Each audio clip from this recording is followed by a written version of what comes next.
Hello, I'm the Greek Geek because I'm 50% Greek and 100% a geek. This one has a major dip in quality compared to the previous movie.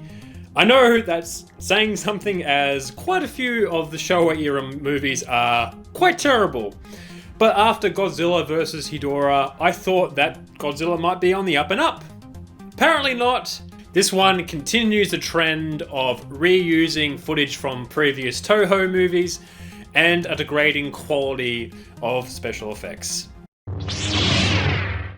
Aliens from space plan to conquer the world using space monsters Gigan and King Ghidorah, which they control from their secret headquarters inside the head of a Godzilla-replica building at a theme park. I could not make up this shit even if I tried. The only thing that can stop them is the combined might of Godzilla and Anguirus. Meanwhile, human characters are doing stuff too, I guess. I just wanted to mention that this movie was Haruo Nakajima's last appearance in being Godzilla. Thank you so much, you bloody legend. For human characters, I thought these ones were pretty good. The hippie comic relief guy I actually enjoyed. There was one scene where the main character thought that he was holding a gun to him, but it actually turned out to be a banana. And I liked his dialogue, it was quite funny. His character I liked. I did like the storyline where the main characters were trying to figure out what happened with the chairman and his teacher. Apparently they died, like the real versions of them died in some sort of accident, but they're still alive somehow. Turns out they're cockroaches. A new alien species that we have to take into account now. But anyway, I like them trying to solve that mystery and the revelation that those characters in real life were dead and that the other ones must have been imposters. So what was a great setup for a fantastic final fight is really wasted. Like, you have Godzilla and Anguirus fighting against Gigan and King Ghidorah. So that sounds like it would be awesome, but it's actually quite lame. I like Gigan in concept, but he is the coolest thing about this movie, I will admit. Like, he actually is literally blades. Like, he has a saw thing in his chest, which is awesome, and hook claws, and he actually uses it to actually damage Anguirus and Godzilla.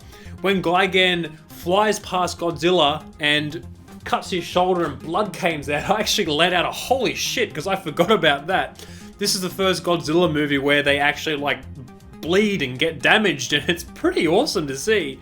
But just seeing the blood burst out of Godzilla's shoulder just took me by surprise. Lots of reused footage for King Ghidorah, unfortunately, in the previous movies as been. Unfortunately, with the degrading quality of these movies and a reduced budget, they didn't have the manpower to properly operate the King Ghidorah puppet, animatronic, and suit. So there's not many original scenes, and it's mostly old footage from previous movies, which is very unfortunate. And one monster holding another in a full Nelson and the other monster jumping into it is an attack that we're going to see in a future movie that is very iconic. Adds another space monster in the form of Gigan.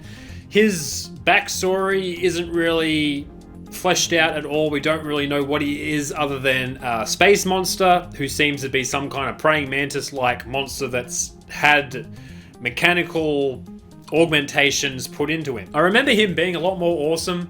Like, he is cool in that he actually does manage to damage Anguirus and Godzilla quite a lot, even making them bleed. And monsters can talk in this movie. Manila could talk in All Monsters Attack, and that was really fucking bizarre, but Godzilla and Anguirus communicate to each other. They don't speak English, but speech bubbles come up to tell you what they're saying, and it's like a weird kind of screeching kind of noise they make, and there's subtitles that tell us what they're saying.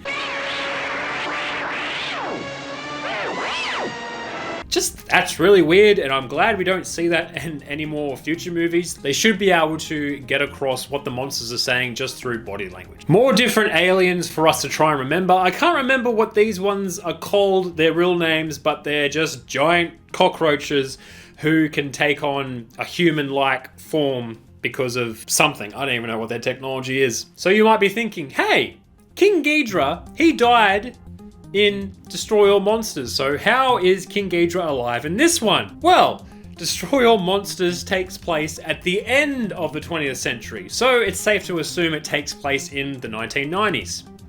Oh, good years. But this movie takes place in 1972, so this takes place before that. King Ghidorah does not die in this movie and manages to fly off. So, there you go. So there's these silly little models that are used for when Gigan and King Ghidorah are flying around. They don't move at all and are very stiff and just float around, and they don't scale with anything. Like with the Godzilla statue that I talked about earlier, they fly around it when they're trying to find the signal the aliens are giving out, and they don't scale with the Godzilla statue at all, and they look a lot smaller than what they actually do. And as I touched on before, King Ghidorah is hardly in this movie. Like, he's in it, but a lot of the footage that is used is from previous movies. And because of this, there is slight redesigns between the suits. This one is the most different looking compared to previous King Ghidorah suits, and you really notice the changes between the suits between shots. It really takes you out of the movie. This movie doesn't really offer anything new to this. Another alien, another monster, but nothing special. Gigan is cool and he's better used in future movies, and I'm glad they kept him in, but he's really wasted in this movie. And after Godzilla vs. Ghidorah, I thought Godzilla films might be on the up and up. I don't remember this one being this bad when I watched it many years ago, but it's not that great. Human characters are okay, but unless you want to see Gigan kicking ass, not much other reason to watch this movie. And as always, thank you for listening to me ramble on about a movie for a few minutes. I do appreciate it.